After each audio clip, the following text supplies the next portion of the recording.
O Governo apresentou esta semana o Plano de Ação para a Comunicação Social, para a televisão pública. Entre as 4 medidas, uma das mais mediáticas foi o fim da publicidade comercial na RTP.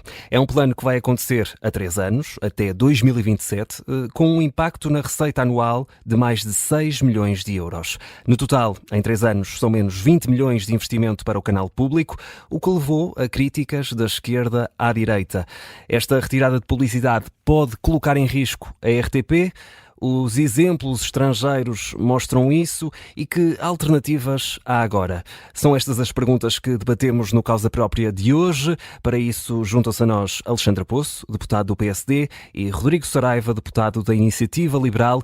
A moderação, como sempre, é do jornalista André Maia. Bom dia, Alexandra Poço, Rodrigo Saraiva, obrigado por ter aceitado o nosso convite. Bem-vindos ao Causa Própria, onde vamos estar aqui a debater se a RTP precisa ou não de publicidade. É também esta pergunta que fazemos aos nossos ouvintes. Já sabe que agora também os nossos ouvintes, leitores do Observador, também os seguidores do Observador, podem participar nesta pergunta do Causa Própria.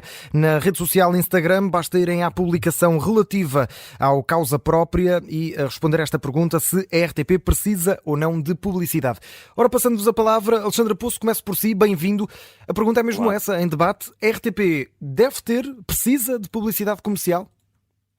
Antes de mais, bom dia, obrigado pelo convite. Obrigado nós.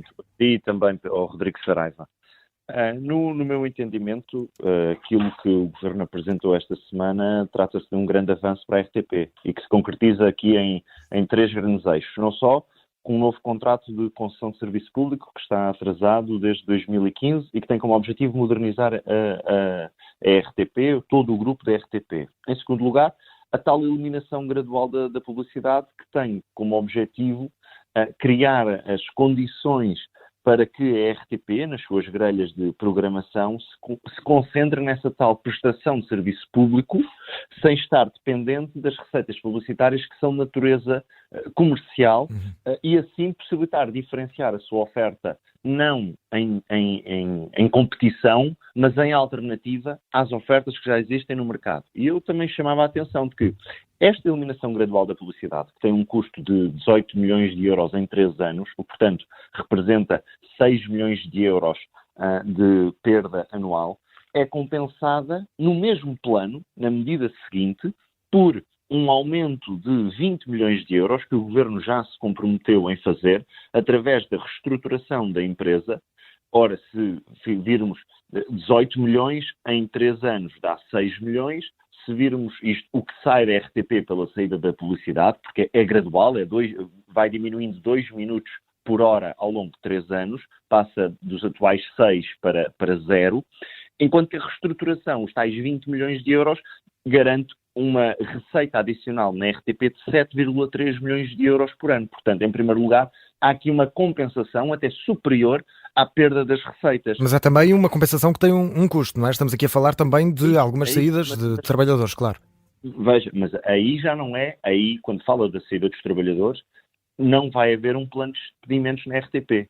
Aí o que vai acontecer vai ser concretizar o plano estratégico da RTP 2024-2026, que foi feito pela gestão da RTP, que é anterior até ao atual Governo estar em funções, e que é o próprio Conselho de Administração da RTP e é a gestão da RTP que diz que necessita de baixar a média etária de trabalhadores da RTP, que precisa de contratar, precisa ter mais autonomia na contratação e nas saídas de trabalhadores. Aliás, a administração concorda com um plano de saídas voluntárias e, portanto, entre diminuir, por um lado, as receitas via publicidade e, por outro lado, a reestruturação, modernização da RTP, dar mais autonomia à gestão, garantir que há novas sinergias com a agência Lusa, possibilidade de gerir de forma diferente a tesouraria, de rentabilizar terrenos e instalações não produtivas, eu não consigo aqui descortinar.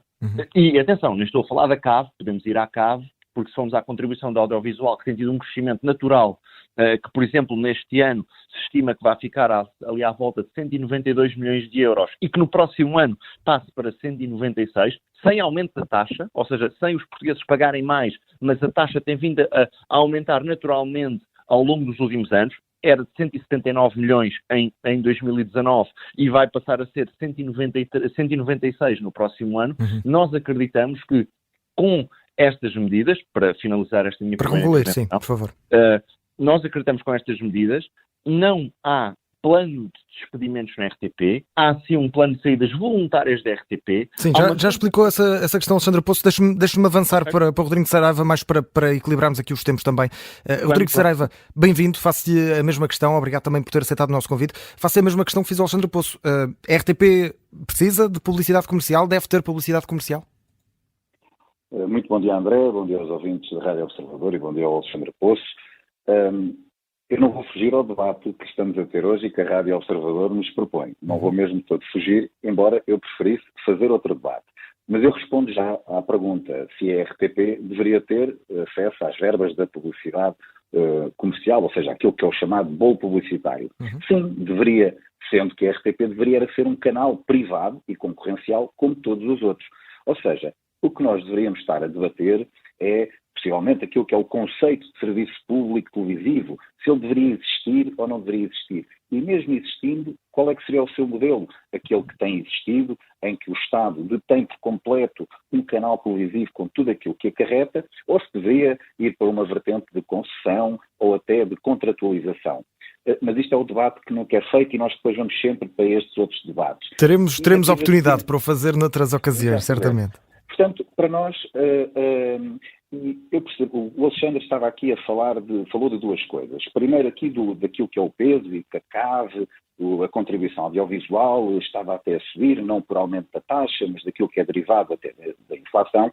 Mas se nós olharmos aquilo que é o peso das receitas que a RTP tem tido, pelo menos desde 2019, entre aquilo que é o peso da contribuição audiovisual, o peso da publicidade e o peso daquilo que é a distribuição e até a produção de conteúdos, é sempre tudo muito estável. A contribuição audiovisual na casa dos 80%, o peso da publicidade na casa sempre 9% e o peso da distribuição, os conteúdos, ali na casa dos 5%. E, portanto, a RTP, independentemente de ser privada ou ser pública, aquilo que talvez devesse preocupar-se era em aumentar aquilo que é o peso da distribuição e da produção de conteúdos, para que aquilo que pudesse acontecer era retirar de cima, ou aliás, tirar a responsabilidade, o peso do bolso dos contribuintes, porque a RTP sobrevive, sobretudo, na casa dos 80%, derivado da contribuição audiovisual, que é pago por muitas pessoas que possivelmente nem consomem a RTP. O Alexandre disse, relativamente ao plano que o Governo apresentou, aliás, este plano, o que eu gostava era que tivéssemos um plano em que, eu prefiro dizer o que é que este plano que o Governo apresentou não tem, porque este plano não privatiza a RTP, não extingue nem reduz a contribuição audiovisual, não produz nenhuma reforma regulatória profunda, nem mexe nas funções da ERC, não se refere, por exemplo, à Comissão da Carteira dos Jornalistas, que podia ser extinta por completo e as funções serem integradas, por exemplo, na ERC, já que a ERC não pode ser extinta porque está na Constituição, e se assim ajudar diretamente os jornalistas, eliminando aqueles emolumentos e aquelas taxas para que possam poder exercer a sua profissão sequer e nem vão entrar na discussão se deve haver carteira de jornalista ou não. Outra coisa que o Governo podia ter feito era abrir a TDT, a televisão digital terrestre, a todos os outros operadores e também não faz, e portanto este é o plano que temos. O Alexandre Poço disse bem que neste plano tem uma vertente em que baixam as receitas da RTP, mas também baixam os custos através dos planos de um plano de rescisão. Mas, por exemplo, na Lusa, isso não é feito porque o Governo apresenta uma redução da receita da Lusa, mas nada diz sobre os custos da Lusa.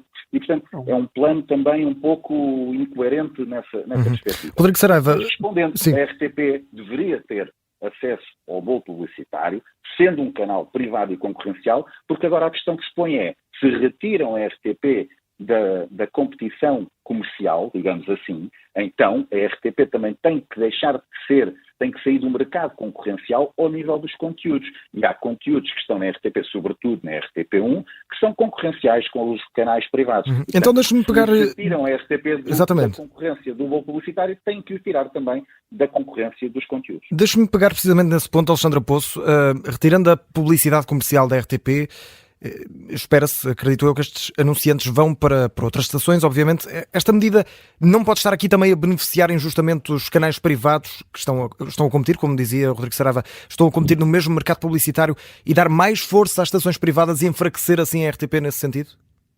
Veja, nós aqui não estamos aqui a falar numa de competição, ou seja, a nossa intenção e o plano do Governo é bastante extenso naquilo que são as medidas também para a luz, e portanto eu não percebo o que é que o Rodrigo Saraiva estava a dizer quando há uma diminuição de receitas para a luz. O próprio Orçamento de Estado prevê mais 3 milhões de euros para a Agência Lusa, até porque a Agência Lusa teve agora uma alteração da sua estrutura acionista e vai ter um papel diferente naquilo que é o apoio aos órgãos de comunicação social nacional, mas também aos regionais e locais.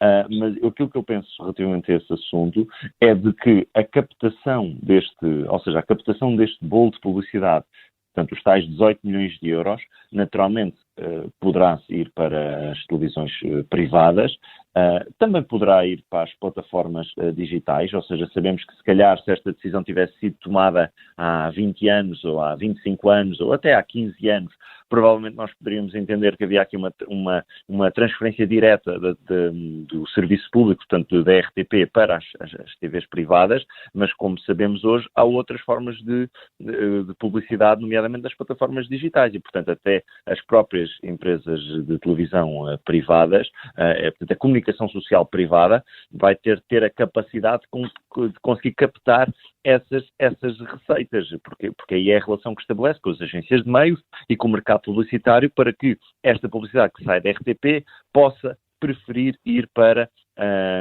os canais privados de televisão. Mas eu acredito que aqui nós não estamos a falar de uma competição. Aliás, este último ponto que o Rodrigo Saraiva estava a dizer era relevante, ou seja, a ideia aqui é que seja em alternativa e não em competição, que a grelha e a programação da RTP seja estabelecida através deste plano de reestruturação. E mais, nós não estamos a falar de um caso único, ou seja, isto não é uma originalidade portuguesa, o facto de não haver publicidade comercial no serviço público. Nós temos 9 países europeus em que isso não acontece. Aqui ao lado, em Espanha, a RTV não tem publicidade comercial. A BBC inglesa não tem publicidade comercial. Eu tenho ouvido o argumento: mas isso é outra escala, outras dimensões. Bom, naturalmente, também estamos a falar de outra população. Basta comparar a população portuguesa com a população espanhola ou inglesa, mas também países, por exemplo, da nossa dimensão, como são o caso dos países nórdicos. Veja-se, por exemplo, o caso da Dinamarca, em que o serviço público também não tem publicidade comercial. Na fase de ajustamento, há uma compensação desta perda através da alocação de receitas, dos tais 7,3 milhões de euros que eu falei ao ano, para compensar a perda de 6 milhões, para que a RTP se possa modernizar. Porque eu não tenho a mínima dúvida que o serviço público tem de se modernizar, porque provavelmente nós vamos entrar aqui nos próximos 10, 20, 30 anos, numa nova relação que os consumidores e que os portugueses têm com a televisão. E, portanto, o serviço público vai ter de se modernizar, e é também nesse sentido que o Governo, para uma perda de receitas, está a prever uma compensação que é feita para a reestruturação da empresa. Alexandre Poço, vou pegar num ponto que mencionou aqui, que é essa comparação com os países estrangeiros. Rodrigo Saraiva, como disse o Alexandre Poço, vários países europeus, desde os países nórdicos, aqui mais perto, Espanha, Reino Unido, têm canais públicos sem publicidade comercial. São modelos que funcionam com o financiamento público direto, a partir do Estado, mas também com taxas sobre as operadoras de telecomunicações. Isto pode mostrar que é possível também a RTP ser sustentável sem depender do mercado publicitário? Bom, eu volto a dizer, naquilo que é a perspectiva da iniciativa liberal, a RTP deveria ser privatizada. E, portanto, nós estamos a fazer um debate. Isso é um ponto que já ficou muito claro. Sim. Mas convém sempre recordar esse facto. Agora, a partir do momento que existe um serviço público de televisão, e não vamos entrar no detalhe de como é que ele poderia ser, aquilo que tem que ficar claro para todas as pessoas é que quem vai pagar são as pessoas, os contribuintes. Portanto, é através do dinheiro das pessoas cobrado em impostos, ou depois como em taxas, neste caso da contribuição audiovisual, que estes serviços públicos são mantidos. Quando se fala dos países nórdicos, que são países que têm cargas fiscais elevadas, mas têm depois uma economia que cresce e, portanto, têm dinheiro e dão vazão àquilo que são serviços públicos, nesse caso também os televisivos. No caso de Portugal, isso não é verdade. E, portanto, há sempre aqui uma dificuldade. E volto a dizer, tirando o bolo publicitário da RTP e deveria então também ser retirado da vertente dos conteúdos. Quem está a pagar são os contribuintes, neste caso através da contribuição audiovisual. E pagam todos, inclusive os que não consomem a RTP. E, portanto, isso é que tem que ficar claro. Há pouco o Alexandre depois estava a dizer que não tinha percebido bem o que eu diria relativamente à Lusa. E eu não trato a Lusa como trato a RTP, porque estamos a falar de diferentes tipologias de mídia. Mas aquilo que o Governo apresenta é que quer baixar o valor dos serviços da Lusa, porque a Lusa cobra os serviços que presta. O Governo, ao dizer que baixa os serviços da Lusa para apoiar a imprensa, está a baixar as receitas da Lusa e, portanto, o que é que significa? Serão, no final, os contribuintes a pagar também a Lusa como vão pagar a RTP. Portanto, este é o cenário que temos. Eu volto a dizer, perante aquilo que temos, como disse há pouco, a RTP, já que tem depois uma versão, de uma vertente de produção de conteúdos, desenvolvimento de conteúdos, tem também o seu arquivo, que é uma coisa que deve ser preservada para todos os portugueses, independentemente se são os operadores ou os portugueses enquanto consumidores. A RTP tem na vertente dos conteúdos, da produção e da distribuição de conteúdos, que se virar e reforçar essa área para aumentar aquilo que são as suas receitas. Vamos a isso então, sim, Rodrigo Saraiva, para concluir. Deve procurar ter receitas próprias como qualquer instituição pública. Sobre os conteúdos, e temos apenas 3 minutos até ao final, vou dar 1 minuto e meio para cada um de vocês para as próximas 2 respostas. Alexandre Poço, consegue garantir, e o Governo consegue garantir, que a qualidade do serviço da RTP, a qualidade das produções que são feitas, do dia-a-dia do trabalho da RTP, mas principalmente das grandes produções que o canal público nos tem habituado, não vão perder a qualidade, tendo em conta esta quebra agora de receita que vai acontecer? Veja, eu vou insistir no ponto. A forma como isto está a ser pensada por parte do Governo, não há uma quebra de receita porque ela é compensada com um reforço adicional de zeros por parte do Governo. Portanto, há uma preocupação de sustentabilidade financeira da empresa para que não só possa cumprir o tal serviço público, mas também para assegurar essa dimensão que acaba de referir, que é a produção de conteúdos e de grandes produções que a RTP também faz. Ou seja, o objetivo aqui não é desmantelar a RTP, é salvaguardar o serviço público que a RTP faz através de uma decisão que passará naturalmente depois pela concretização do plano de gestão da própria empresa, o plano de gestão 24-26, que já aponta, e que não é da responsabilidade do Governo, que já aponta para esse caminho da própria empresa de rádio e televisão portuguesa. Portanto, do ponto de vista financeiro, o Governo faz aqui um reforço de financiamento à RTP que compensa a perda de publicidade para que a RTP não perca a sua capacidade de trabalhar, de produzir conteúdos de serviço público, de chegar a todo lado, de chegar às nossas comunidades, mas também de produzir os seus conteúdos. O Rodrigo Saraiva, tendo em conta que também tem reforçado bastante este ponto da necessidade da privatização da RTP, também num minuto e pouco, por favor, concorda com o Alexandre Poço que este não é um caminho para desmantelar a RTP, ou pelo menos desmantelar no sentido que estamos habituados a vê-la como sendo um canal público e um canal estatal? A partir do momento que alguém toma uma decisão de que a RTP é pública, tem que existir nos seus canais, seja da televisão, da rádio, da vertente online, e garantir um conjunto de prestações de conteúdos nestas multiplataformas, quem toma essa decisão tem que garantir que aquilo depois funciona, quer em termos de recursos humanos, quer em termos de recursos materiais. Eu preferia que quem quer garantir isso não fosse garantir isso através de cobrar mais dinheiro e tirar mais dinheiro dos impostos dos portugueses, porque isso depois leva-nos para aquela questão que é, mais uma vez, temos o Estado a querer estar em todo o lado e não consegue estar em todo o lado e não garantir de forma eficiente aquilo que são prestações de serviços. Nós vemos isso na saúde, na educação, e estamos aqui também a ver, nesta dimensão, na questão da RTP. Portanto, se tivéssemos, mais uma vez, a solução para isto seria crescimento económico, teríamos um Estado a crescer, com baixos impostos, mas mais receita fiscal, e um Estado a poder garantir o serviço público televisivo que tanto quer ter. Damos a voz também aos nossos ouvintes, leitores, seguidores do Observador. Ora, como referi no início deste programa, temos uma sondagem aberta na conta de Instagram do Observador com a pergunta: a RTP precisa de publicidade? É a pergunta também que fizemos a Rodrigo Saraiva e Alexandre Poço. Ora, na nossa sondagem no Instagram, 59% dos nossos seguidores do Observador, ouvintes, leitores, 59% 39% diz que sim, que a RTP precisa de publicidade, 41% diz que não, que o canal público não precisa de publicidade comercial. Alexandra Poço, Rodrigo Saraiva, muito obrigado por ter aceitado o nosso convite e por terem estado aqui connosco no Causa Própria, que regressa na próxima semana. Obrigado. Bom fim de semana. Bom fim de semana.